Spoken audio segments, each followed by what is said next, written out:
I'm sorry. It's horrible. It's a horrible thing. But you look at, like, I am not hiring these fucking guys. They should have paid more. Yeah, I mean, seriously. Jessica. Okay, and that's you there? Yes. Was this picture taken before or after the murder? I can't remember. Whatever. At the time of the murder, was Katie with the dentist? Was Katie with 𝗵𝗄𝗃? Was she with both? Both. Both. He goes. Were you at the time of this murder living with Jessica Rodriguez? Yes, ma'am. There's an address on the rental car contract, 1515 Northeast 135th Street, number 14. Do you recognize that address? That's my apartment, yes, ma'am. All right, let's talk about the first trip that occurred in June. How did you get here for that trip? Well, we rented a car. Who rented the car for the June trip? The first one. Yeah, if you remember. I can't really remember. It's so long. But one of you, either you or 𝗃𝗿𝗄𝗃𝗺? Yeah, I think it was 𝗃𝗃𝗃𝗃𝗃. I rented the Prius, so I never rented on the truck. Okay, so 𝗃𝗃𝗃𝗃 rented the car for the June trip, but it was a rental car that y'all brought up here. Yes, ma'am. Okay, and did you take the same route on both trips to get to Tallahassee? I don't remember. Okay, and did he have the paper with the picture of Dan Markel on both trips? Yes. And what did you do on the first trip? We drove by here and we just followed him around to see where he lived and shit. But, okay, were you planning to kill him on the first trip? oh, I don't remember. Okay, did you have a gun on the first trip? Yeah. Did you have a gun that you procured specifically to kill Dan Markel with? Yes, ma'am. And was that a gun that you bought off the street? Yes, ma'am. You bought it? I bought it. Okay. And were there any other guns in the vehicle for that first trip, if you know? I think we had two. All right. What was the other gun? It's a 38. Whose gun was that? 𝗵𝗄𝗃. On that first trip in June of 2014, did you and 𝗵𝗃𝗃 go to Markel's residence? Yeah. And did you lay eyes on him that first trip? I believe I passed by his house and scoped him out. You said you followed him. Do you remember where you followed him on the first trip? Yeah, I followed him to the daycare. Okay. Good daycare. Oh. How long were you here that first trip? Maybe I don't remember. A couple days sound right? Just a couple of days. Why wasn't Dan Markel killed on that first trip, if you know? If I remember, I wasn't doing nothing for the no kids. Yeah, the kids. Got a code. Yes, he did. I ain't doing it for no kid. But for whatever reason, it didn't happen on that trip. We lost him. I believe we lost him. Okay. And when you didn't get it done on that trip, was anyone angry at you? At me? Yeah. I don't think so. All right. Did you hear at some point that y'all were going to have to come back if you wanted to get the money and finish the job? Yeah. All right. So you did come back in July. Is that right? I came back. And that's when you came in the Prius. Yes, ma'am. And you rented the Prius, right? Yes, ma'am, I did. Okay. And that phone number that you wrote on the Prius rental agreement and wrote brother, that was 𝗃𝗃𝗃𝗃's phone number? Yeah, I think. You took phones with you to Tallahassee for both trips, right? Yeah. Did you turn your phone off for the actual murder? Yeah, I did. What about 𝗃𝗃𝗃𝗃? Do you know if he turned his phone off? When the murder happened? Yes, sir. Shit. I don't remember. Okay. Did you stay in Tallahassee for a couple nights when you came here the second time? Yeah, we stayed here for a night or two, I think. Okay. Did y'all rent a hotel room? Yes. Do you know how many guns were with you on that second trip? No, His gun went off. You only remember one gun on that trip? Yeah, I remember one. That's the murder weapon? Yes, ma'am. The one you bought on the street? Yes, ma'am. What type of gun was that? 38. That's a revolver? Yes, ma'am. Do you remember an incident where there was a shot fired into the floorboard of the Prius? Yes. Could you tell the jurors He's about laughing. that? He laughed. We was driving home. 𝗃𝗃𝗃𝗃 put the gun out and shot the gas line in the car. Through the floorboard of the car? Yes, ma'am. Passenger side or driver's side? Passenger side. Okay. And that was the murder weapon that fired that shot? Shit. I don't remember. We're dealing with some real professionals here. Just shooting guns in the car accidentally. Good job. Like, this is just, I don't know what the purpose of adding that to the testimony was, other than I think they're trying to rub it in. I think they're just trolling the Adelsons at this point and just showing them that, like, bro, you hired these mofos, the kind of guys that shoot guns, because that doesn't add anything to the story. That little anecdote about shooting in the car, other than I really think they're just trying to show that they're just reminding the Adelsons, like, yo, you guys had a lot of money and you hired these ding dongs. Good job, shit dick. But he was messing around with some gun and fired it into the car. Yeah. And were y'all driving in the car when that happened? Yes, ma'am. And did it disable the car? The car started stopping. Little by little, it started slowing down. Okay, that's the Prius, right? Yes, ma'am. How did y'all get the car going again? We seen somebody that he knew and stopped them and took him to the auto place to get a piece of hose to put it back together. And the guy that you saw that he knew, are you talking about a local drug dealer here that y'all met on the first trip? Yes, ma'am. And that person assisted you in getting some way to fix the car? Okay, so there is a good with cars. purpose. You or 𝗃𝗃𝗃𝗃? All right, so he was able to make a repair to the gas line? Yes, ma'am. Did you follow Dan Markel again during this second trip? Yeah. Did you follow him to the daycare? Yes, ma'am. Did you actually see him drop his children off at school that morning? Absolutely, yes. Did you follow him to the gym where he went inside and worked out? Yes, ma'am. Was there a reason the murder had to be done on the day that it was done? I believe so. I believe he was about to leave. Who was about to leave? Markel. About to leave town? Yeah. How did you get that information? I got it from Tuto. Where did he get the information? From Katie. How did she know? Wendy. You think Wendy talked to Katie and told her Dan Markel's travel Well, that's plans? big. Yep. Were you present for that No. phone call? Okay. But somehow you learned that Dan Markel was leaving town the day after he was killed. Yes, ma'am. So it had to be done that day or he'd be gone. Yes, ma'am. Okay. And that came through Garcia to you from Katie. Yes, ma'am. And when you say Wendy, did you know who Wendy was at the time that all this happened? No, ma'am. Okay, but you did know there was a lady that you were helping get some kids back in Yes, Tallahassee. ma'am. Okay. Were you the driver of the green Prius? Yes, ma'am. Have you had a chance to see the gym video and the bus video? Yes, ma'am. Are you driving the Prius in those videos? Yes, ma'am. What happened when you got to the driveway of Dan Markel? I pulled up right behind him, and Garcia jumped out and shot him. How many times did Garcia shoot Mr. Twice. Markel? Did he shoot him? Where was the victim when he was shot? He was inside his parking garage and sitting down on the driver's side on the phone. And did Garcia shoot him through the window, if you know? He Put his hands up.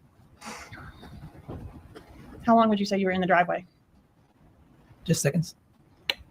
How was it decided which one of you would be the shooter? Because I wasn't going to do it. You didn't want to be the shooter? I didn't want to do it. He just wanted to rob him. On the bus video, we see somebody What in did a he even need this guy for then? white shirt kind of jumping around in the passenger seat. Is that Mr. Garcia? Yes, ma'am. Do you remember what was happening when he was doing all that jumping around? I think he was trying to hide a gun. If I'm not mistaken, he was trying to hide it. What did happen to the gun? That's a good Got thrown away. Thrown away where? In the ocean somewhere. All right, who threw it in the ocean somewhere? He did. All right, was that on the way back to Miami? Yes, ma'am. At some overpass somewhere between here and Miami? Absolutely. Where did you go after the murder? Go home? I got stopped somewhere to eat. Then we went home. Did you stop at an ATM? I don't remember. I'm going to show you State's Exhibits 38, 39, You did 40. stop an ATM. Yeah. That's me. That's you at the ATM? Or Yeah. you Yeah, that's me. Yeah, okay, yeah. interested in that phone call? Yeah. Not really. Do you remember who was the first phone call that either? Do you remember when you turned your phone back on after the murder? Not really. Do you remember who was the first phone call that either of you made after the murder? Garcia. Who did Garcia call? Katie. And were you able to hear Katie on the other end of the line when he was talking to her? Yes, ma'am. And were you interested in that phone call? Yes, ma'am. Because she was going to be the one to get you the money, right? Absolutely. And was that phone call I mean, in just reference? look at these questions, just so matter of fact. It's just like connecting the dots. It's so fucking easy when you have a case and you are dealing with a guilty defendant. It's just so easy to put it all together. It's that fucking easy. Like if Cameron Reed was actually guilty, if Cameron Reed had actually run over John O'Keefe with her car, then Dr. 𝗵𝗂𝗧𝗧 would be testifying for the state. And so would 𝗵𝗃. They would both be testifying for the Commonwealth. And they would be like, so are the injuries consistent with motor vehicle collision? Yes. Okay. And was this defendant driving a motor vehicle? Yes. Okay. And was this defendant with their blood alcohol above this? Yes. Boom, boom, boom, boom, boom. It's so fucking easy. When this case, I mean, this is so, look at how easy her job is. Her job is just get up there and just connect the easiest dots to connect in the world. So you killed him, and then you called Katie Magbiana, and then you got paid, and then you got paid by the Adelsons, and you were doing this because the custody dispute. Okay, cool. And then it's just so fucking easy when you're guilty to get people, right? And it's just, I like all the fucking morons out there, that bought into the Karen Reed nonsense that Karen Reed's guilty and are now cheering this on. It's like, oh, she's doing good. Yeah, because they're fucking, because it's easy when the fucking defendant's guilty. It's so easy. And it's just like, this is like clockwork. Look how easy her fucking job is. It's just in. She's also done this like 5 times. Like this guy's 4th time testifying. You know, it's like she's been down this road. She knows exactly what she's going to ask him. To let her know it's done, and she's going to get the money. Yes, ma'am. Magbonawa, whatever. McDonough. Saturday morning. McDonough. We're going to Is that call the next day? McDonough. The next day. Do you remember that on that Saturday morning you got a call from Catherine Magbanua? Yes. She was looking for you to give you the money, right? Yes, ma'am. And was that unusual for her to call you? Not really. She never calls my phone. She never calls your phone, but she couldn't get a hold of 𝗺cie, She right? couldn't get a hold of him, so she got in contact with me. Okay. And at that time, wasn't 𝗺cie living with another woman? Yes. And that was the woman that goes by the nickname Shrimp? Yes, ma'am. Okay, and that's where you ended up rousting him out of, right? Absolutely. To go get your money, right? Yes, ma'am. Okay, so he wasn't living with Kadis as a family at that time? Nope. So when you say that Kadis was with both of them, do you mean just that Kadis was always kind of off and on with 𝗺cie? Yes, ma'am. So she has other boyfriends, sometimes he has other girlfriends, but they always find each other again? Absolutely.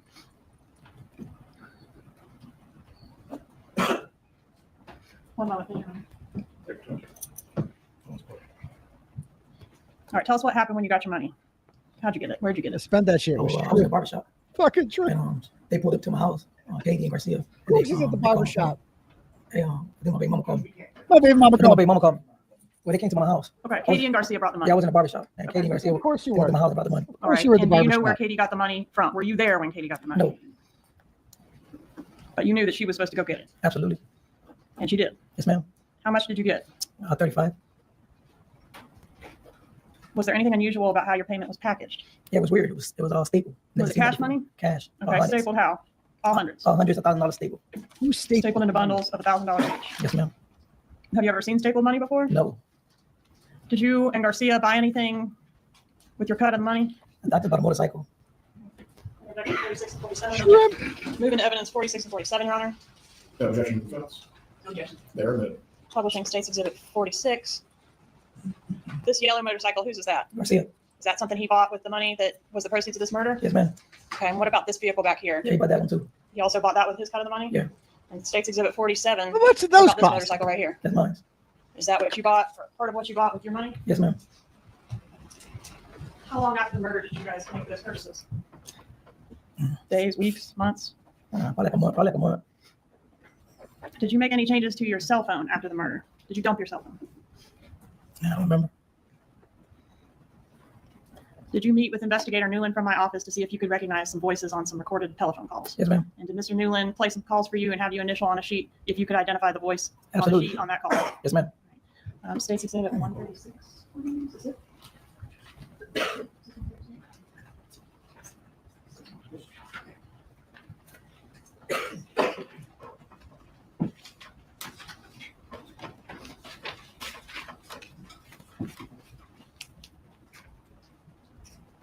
I'm going to show you what I have marked as State's Exhibit 136.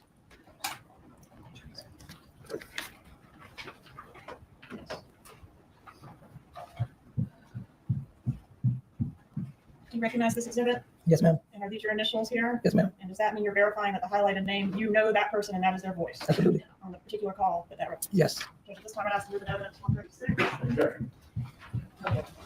State 136 is admitted.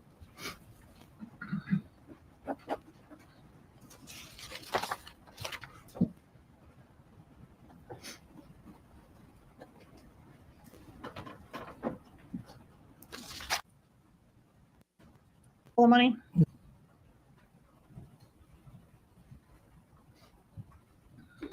Did you know where the dentist lived? Nope. Did you know that the dentist had a safe full of money? Nope. Did you know that the dentist was going to be paying for at least part of this murder? No. And if you had known that the dentist had a safe full of money, would you have driven all the way to Tallahassee to do the murder to then get the money? No. What would have been a better idea? Like, fuck no. Overall, he has knowledge of his own actions and what he's thinking at the time. That's a question. What would you have preferred to do to get the money? I wouldn't want to rob him myself. It's just like, no. You think I'm going to kill someone when I could just rob someone? It comes with much less prison sentence. Hell no, I'm not going to fucking. It's but, and he can't even snitch on me. He's like, I would just robbed him. If I knew that motherfucker was sitting there, I would kill someone over 35 G's. No, I'll just rob his ass. Did you suggest to 𝗺cie on the way up to Tallahassee that y'all could just go to whoever had the money and rob him instead of doing this murder? I mentioned something like that. Yes. But that 𝗺cie said that wouldn't work, right? No. No, like for some reason, 𝗺cie is like the problem here. No wonder he snitched on him. Fuck him. It's like he's like, no, we have to do it. We're honorable hitmen. We've been paid to do a job and we must see it through. Fuck that. Go rob his ass. Fuck him. What's he going to do? Call the cops on you? What's he going to do? They're going to be like, yo, he hired me to kill someone. I just chose to rob him instead. What? You know? I would just, what is wrong with Garcia for telling, no, we must go through, we've been paid good money by these fine people. We must did it. Oh, for Kate. Yeah. He's like, oh, I'm addicted to Katie McDonough. Her pussy is too good. I have to do. Yeah, sure. She's banging the dentist, but I'm still loyal to her. She asked me to do a job and I will see it through. I'm pussy whipped to the end, sir. I'm like, what? Oh, this fucking guy. No one. I get why he snitched now. I get why he snitched. It makes sense now. Yeah.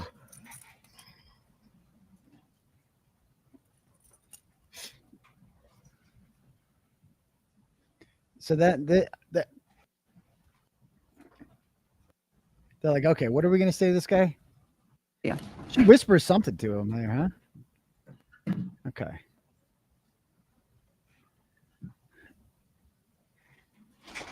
Good afternoon, Mr. Garcia. Excuse me? I said good afternoon. Good afternoon. His name is Mr. Rivera. He goes, not Mr. Garcia. Look at this. He's like, I guess we all look alike to you, huh? Good afternoon, Mr. Garcia. Excuse me? I said good afternoon. Good afternoon. He really is like 𝗀𝗄𝗆 in Home Alone. Like, it's just, he's like a Puerto Rican 𝗀𝗄𝗆. Just want to make sure I understood your testimony. It was your testimony that the first trip you came up on, you scoped out Mr. Markel's house, correct? Yes, ma'am. And that he was going to be taking his kids to school. So when he came out with the kids, you're trying to follow him to the school, correct? Yes, ma'am. And you got lost. He lost you. Yes, ma'am. Okay. And the second time that you came up, you knew he was going to be taking the children to school. And so you followed him to the school, correct? Daycare, yes. Yes. And then you knew he was going to be going to the gym, right? I didn't know he was going to the gym. I just followed him. You followed him to the gym? Yeah. Okay. And then you followed him to his house? Yes, ma'am. And that's where he was killed? Yes, ma'am. And the woman who wanted him to be killed, past you and 𝗃𝗿𝗄𝗃 and Katie, the woman who wanted him to be killed was Wendy Adelson, correct? Yes, ma'am. Oh. She wanting her children, correct? Absolutely. That's interesting. I don't think that happened in the other trials. So the woman who wanted him killed was Wendy Adelson, not Donna Adelson, right? Wendy Adelson. That's going to be very interesting if they start pushing.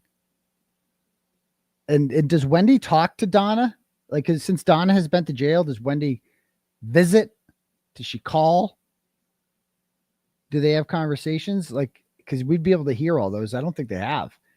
If you're Donna Adelson and Wendy's actually into, you're like, I ain't dying in prison. Fuck my daughter. I don't think they talk. Like, in a normal family, a mother's love would get you to protect your kid no matter what. But this is not a normal family. This is like an evil, fucked up family. And she is just like, fuck, we did all this for Wendy. Dude, wouldn't this be fun if this is the trial where it all came out about Wendy? You know? Donna Sue Adelson, man. Wendy fucked with her.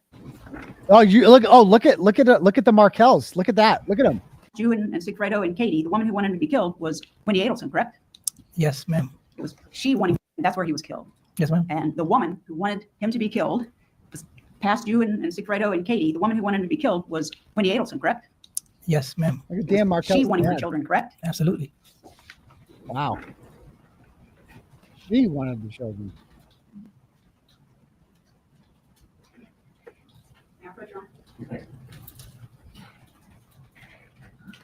That didn't happen in any of the other I'm going to show you what Mr. Rivera. Oh, I'm so sorry. I'm so sorry. I apologize. Mr. Rivera, I'm going to show you what's been marked as Defendant's Exhibit 50. Could you take a look at that and tell me if you recognize that? Yep. And what is that? Like a profile of everybody's face. Okay. And did you make some marks on this for me and then sign it on March the 11th of 2025? Yes, I did. Just hold on to that for a second. She said she wouldn't testify for her mom. Wow. Mr. Rivera, when we met with you that day taking your deposition, I presented that to you. You gave us information about what had happened, pretty similar to what you talked about here today, correct? Yes, ma'am. And when we were done talking about those things and some information about 𝗃𝗿𝗄𝗃 and Katie, I presented you with what's in front of you as Defendant's Exhibit 50, correct? Yes, ma'am. And I asked if you would put the number 1 and circle it next to the person you know as Katie, who you said was in charge of this whole deal, correct? Yep. And did you do that? Yep. All right. And then I said, would you put a number 2 next to the person you say did this killing? Yes. And you did that, correct? Yes, I did. And that was 𝗃𝗿𝗄𝗃 Garcia. Yes, ma'am. The first one was Katie McAlberts Spanky. correct? Yes, ma'am. And then I said, would you put a number 3 next to yourself on the paper? And did you do that? Yes, ma'am. And you're the one who got the gun that was used to kill Danny Markel, and you drove the car that day. You didn't shoot him, right? Yes, ma'am. Okay. And then I said, if you would, please put the number 4 next to the man who was killed, and you did that with Danny Markel, correct? Yes, ma'am. And then I said, if you would, put the number 5 next to the lady that wanted the man killed. And did you do that? Yes, I did. And was that with Wendy Adelson? Yes, I did. And then I asked you, Wow. the 2 people on the top of the page who have their pictures there, the names Donna Adelson and 𝗺𝗵𝗲𝗺𝗺 Adelson. You see those on the top? Yes, ma'am. I asked you, as far as you know, were they involved in any of this? And you said no, correct? Yes, ma'am. So I asked you to put X's next to the people who on that page were not involved in this. Yes, ma'am. And you did that. Yes, I did. Thank you. That's an effective cross. That's as far as you can get in this. That is, keep in mind, their job is their client is Donna Sue Adelson, and they are trying to prevent her from being convicted of ordering the killing of Dan Markel. And I do not recall this happening in Charlie Adelson's trial. I could be wrong. I didn't watch every minute of that, but I don't ever remember him testifying that he circled Wendy and he put X's.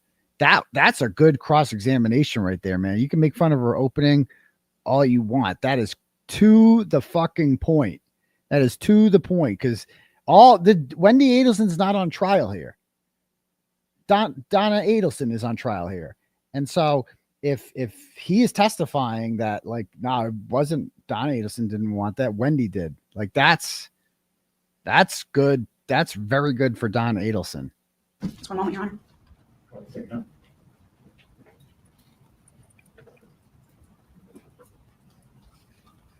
I don't have anything further. Redirect examination. No, Your Honor. Is Mr. Rivera released, or will he be recalled? He's to remain under Your Honor. Very well. Mr. Rivera, please do not discuss your testimony with anyone else available to take it this time. The parties can approach. And that's the end. So yeah, they work till 5. Anyone else, or to look at any? Yes. It's the way the judge talks. We are going to go into recess for the day. The same instruction that you have received since the start of jury selection, not to discuss the case with anyone else or to look at any information about the case. Once again, I'm going to remind you of this. Please report on Monday morning at 8:45. We will anticipate getting started by 9 o'clock. Enjoy your weekend. We will see you Monday. Yes. Back to jail. Look at her. Back to jail, Donna. Enjoy your weekend in jail. I used to hate weekends in jail. Weekends were the worst. I looked forward to the weekdays. I liked Monday in jail. It was lonely in jail on the weekends. It was a noticeable difference, because none of the admins were working. If I had an issue, I needed like the guy that they had the tech guys that did the iPad, the pad thing. They get the tablet. Like if you had an issue with that guy was working Monday. People that could. All the admins were there. Like it was like a ghost town in jail on Saturdays and Sundays. I actually hated working. I hated the weekends in jail, and football was on. So I'm sitting in there in that cell for 21 hours a day by myself, and just knowing football's on and I can't watch it, and everyone else is watching it. I don't know. I like the weekdays. I hated the weekends so much in jail. So the weekends suck, Donna. Enjoy the weekend, because I know the weekends in jail suck. Although she's probably in an area where she gets to interact with other people. They don't seem like nice people, but I would take that over where I was. Or I was sucked. Is there more? People there's more? There's another part here I missed. Is there another part? Jury, actually, please report at 9:15. 9:15. Did I miss I something? kind of started that this afternoon, Judge. We're just not prepared to go through with the whole thing yet. We've been working on it since the issue arose. And I was told we're about halfway through about 10 minutes ago. So. All right. If we can start at 8:30, have the witness, and go through it smoothly, we'll give everyone an opportunity to get some rest for the weekend. You won't find go that way. Thank you. Thank you, Judge. Yes, sir. Thank you. Judge, I just failed to introduce one of the ATM still images. I think it's at 37. Would it be acceptable to move to admit this? If you're relying on the same foundation provided by Mr. Rivera, unless there's an objection. Okay. No. There you go. States 37 is admitted. And I know Donna got lectured about crying. You're right. She did. Where's the part where she cries? And they have to was that before the detective? She cries during the medical examiner or something, right? Just goes to the motive. If the defense is asking for a limiting instruction as to this evidence, you may request it now. If the defense is asking in some way for a limiting instruction to be given, please request it now. In controlling who Wendy Adelson may have sought as a romantic interest. Okay. Before D and I, Your Honor. He's doing the medical exam. Okay. As to whether the defendant in any way possessed a motive concerning Wendy Adelson, or excuse me, as it related to the deceased, in controlling who Wendy Adelson may have sought as a romantic interest. Ms. Kappelman, do you have other evidence that's going to tie that to this particular item? I do have other evidence that Mrs. Adelson, which is on the wire, speaking about Wendy's love life and her current love interest and who she wants her to date, and discussing with Charlie Adelson, wanting Charlie to intervene with Wendy and encourage her to date. What is the undue prejudice the defense is arguing concerning this particular email? The undue prejudice is what the state is arguing, and they're going to argue to the jury, is that this email says that Donna Adelson said he could not be sad about his father, but she's describing it as her time with the child, and she hasn't seen him sad. And it's 2 years after, unfortunately, Mr. Markel was killed. Can't answer. He's inside. I don't know. Driver's side window. That's the only one I saw. That's Right. And was this large void that we see in the window there before the medical exam? 125? From ABC Fine Liquor and Spirits, or Fine Wine and Spirits. Is this the medical examiner, this guy? I don't even know. Yeah, it is. Okay. And she cries during this guy's testimony? You may take your seat. Okay, is this it? Oh, yeah, this is it. Oh, there she is.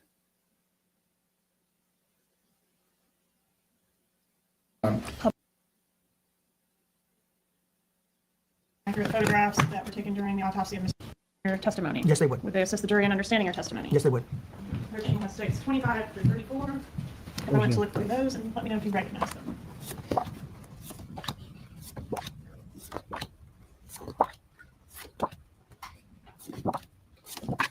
Yes, ma'am. Are they fair and accurate photographs that were taken during the autopsy of Mr. Markel? Yes, they are. Moving to evidence, states 25 through 34, Your Honor. There you are. States 25 to 34 admitted at this time. Publish 25, please. Before we publish, parties can briefly approach. So I think he notices that she's crying here, and I think that's what the sidebar is about. Like, bro, she has to stop crying. Look at her. Is he whispering or stop crying, bitch? Stop crying. It's fake. Bitch, you gotta stop crying.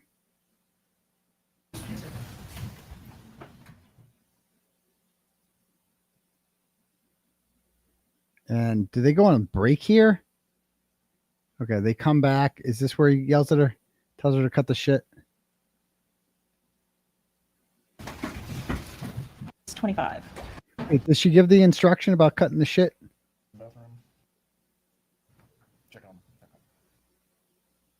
When does the instruction come? This is off in terms of the photograph of the individual. We like to get him cleaned up. We'll put the identifying tag on a pattern. So again, consistent with the firearm being very. Oh, she starts crying here again. Hold on. But this witness can be. That is how that person died. Right, and is it part of your job as assistant medical examiner to determine a cause of death? Yes, ma'am. And were you able to do that in this case? Yes, ma'am. What was the cause of death? Gunshot wounds to the face and head. And what about manner of death? What's meant by that term? Manner of death is how what were the circumstances that eventually led to the death. And do you have an opinion as to the manner of death? Yes, I do. What is it? Homicide. No further questions. That's so easy. Clark. There you are.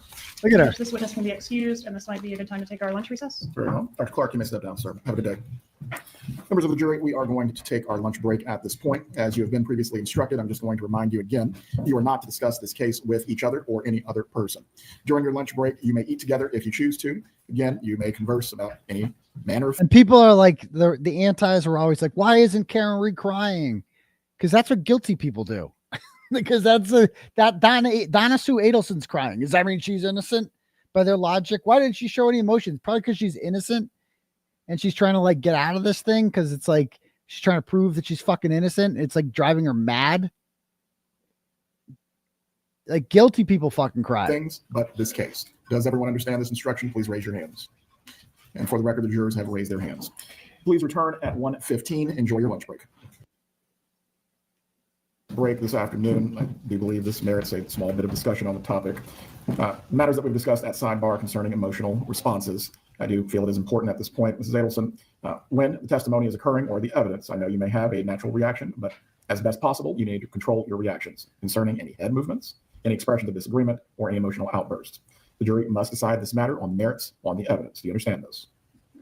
Very well. I do not wish to do this in front of the jurors at all, but it's very important that you are able. She's putting on such a fucking act too. Like, I'm a scared little old grandma bullshit. Like, and she is a scared, sheltered grandmother.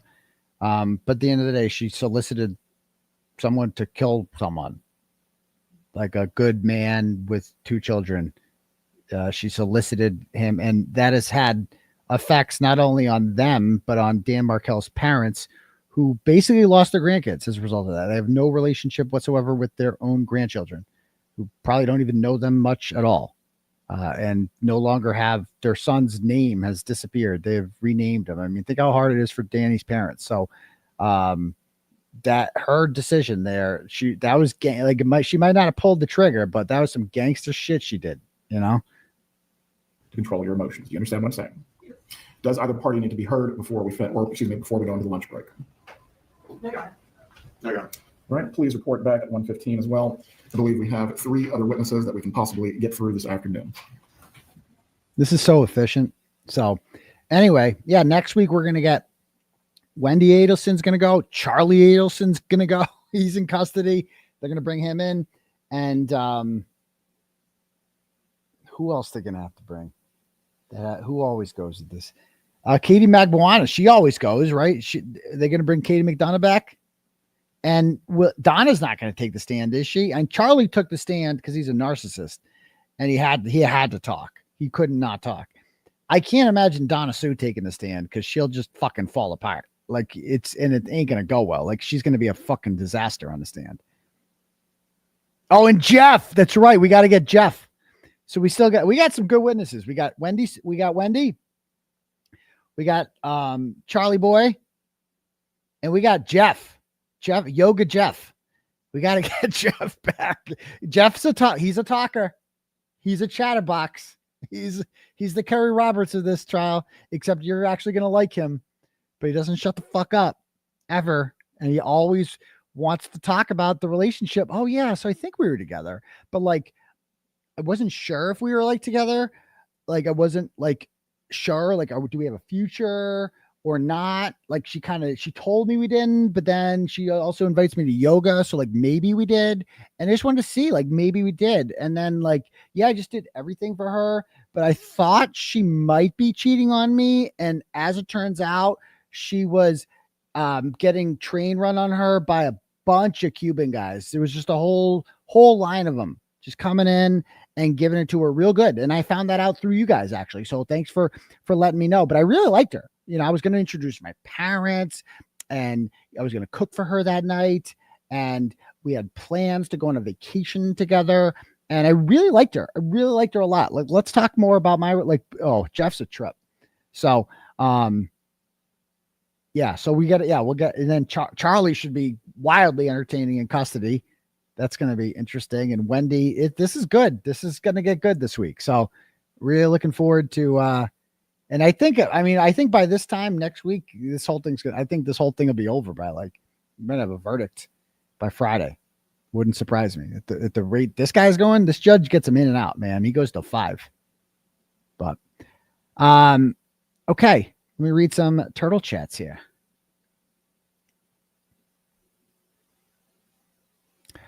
Okay. Lou Cloud sends $5 and says, I have Charlie on the Florida Vine link, and it appears he's in a jail near the court and will be testifying. Moved from his prison camp. Yes. Joel from SDS got a picture. Somebody sent Joel from Joel Waldman a picture of Charlie going through TSA at the airport, and then that cheap motherfucker takes a picture of his shoes and puts it as his cover photo and says, if you want to see the whole thing, go on my Patreon and pay for it. Someone else's photo. He literally sold someone else's photo that was sent to him for free. So the guy sent the picture to him for free, and he's like, oh, let me monetize this shit because I'm a piece of shit grifter. All right. And he goes, moved to his prison camp, should be soon as they don't store people that already have been sentenced in jail for long. Keep up the good work, Aidan. I would give more money if I could. Every little bit helps. Thanks, Lou Cloud. Ryan sends $10, goes, predictions for Notre Dame at Miami. I need your live commentary next week. Oh, that's right. Might have to do the show on Sunday because the Irish are back and they're starting up at the U, 2.5-point favorites. I like them. I always like Notre Dame. I think Notre Dame's going to win every week. They got a tough schedule this year. We got we all cupcakes last year, but now we got Texas A&M, Boise State, USC, obviously, at Arkansas. I mean, they're SEC, so got to be something. So I like them. I like them against the U. And do they have Clemson this year? I don't think they have Clemson. Clemson's supposed to be good this year, but we'll see. So thank you. All right, next up, Manda sends $5, goes, listen, Dong Daddy. I'm Dong Daddy now. Can you say hi to my bestie Heidi, please? We've been laughing together for over 20 years. We can't wait for the live show. Well, thank you. Hello, Heidi. And I can't wait to meet you in person. So thank you very much. Courtney sends $50 and she goes, please shout out my husband, Philip, again. He provides us with a kind of love and life we could never have without his leadership and covering. We never worry or want for anything. My respect for him will never end, and his happiness and support are my purpose. Well, that's so sweet, and that's so great. I'm so happy to hear that, Courtney. It sounds like true love. But does he show you around the fridge? That's what really matters. That's what really matters. Okay. And hopefully he's doing that too. So thank you very much. Colton sends $5 and goes, additional tip for getting me laid. Hashtag Turtleboy gets you laid. Yes, Colton, I did get you laid. I got a lot of people laid tonight. I told all you guys how to get laid tonight. Just be nasty. Just be upfront with them that you are nasty and you don't care. And it'll be the biggest. It's like the biggest, like, oh, because you're nervous. At first things are a little awkward and you're like, oh, I don't want to scare this person off. It is the biggest sense of relief when the other person finds out that you're also nasty and you're like, oh, sweet. This is great. And then you can just immediately be nasty. And it's just the biggest, you just get it out of the way. Just get it out of the way. Just like, I'm fucking nasty. I'm filthy. And then they're like, well, that's great. Like, I swear to God, like 80-90% of the population's nasty. And you'd be surprised. So just telling you, and you don't, and telling you, worst comes to worst, they're like, well, you're fucking weird. You're creepy. You don't want them anyway. They're no fun.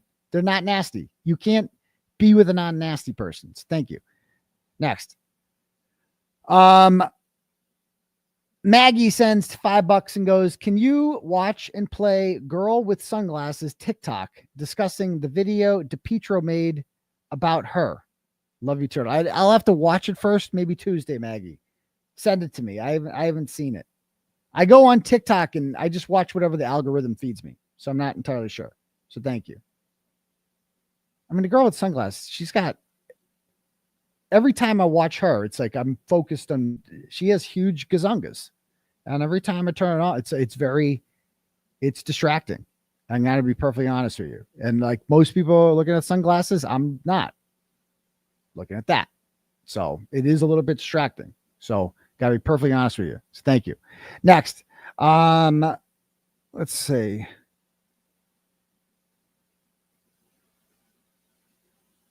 Cindy sends $25 and says, hi, Aidan. I'm one of the people who's having KR withdrawals. I wish I could come see your show. An all-star lineup. Alas, sending love from Syracuse, New York, home of the Orange. Yes, you are. I think you have, isn't Steve Angeli the quarterback this year too from Notre Dame? You got our backup. Stole him in the good for you guys. But yeah, cool. Go Orange. Next, thank you. And I'm having withdrawals too. Melissa sends $15 and says, thanks for the laughs. Hashtag free speech. Hashtag free Turtleboy. Well, thank you. Okay, next up. Did I miss any?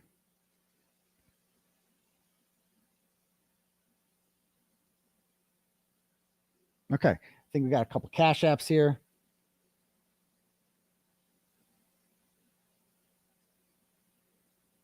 Crystal sends $5 and goes, is there a story behind saying it jail? Yes, there is, Crystal. A woman, was it Yvette?